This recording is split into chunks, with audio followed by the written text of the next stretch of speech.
भगवान दीनानाथ जी सूर्यदेव एक बेर धोबिन से कहै छै, बड़ा सुंदर भाव में धोबिन बड़ा दुख में छै,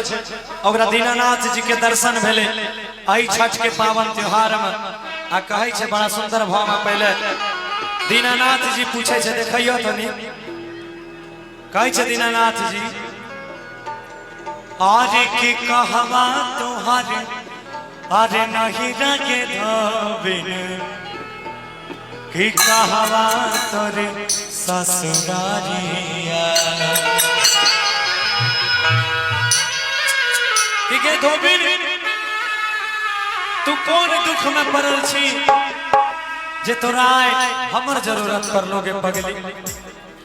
पुनः आइए कि कहवा तोहारा नहीं रगे धोबिन कहवा तोरे ससुरारिया।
से रजैया फाय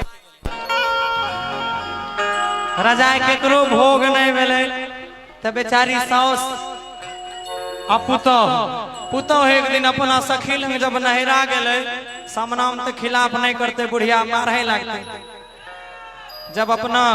ससुराल गए तो अपना सखी लंग जाकर कहे बड़ा सुंदर भाव में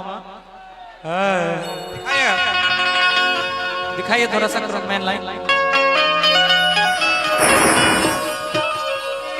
हेलो अभी उठाना नहीं हम उठा लेंगे कहे छे कोना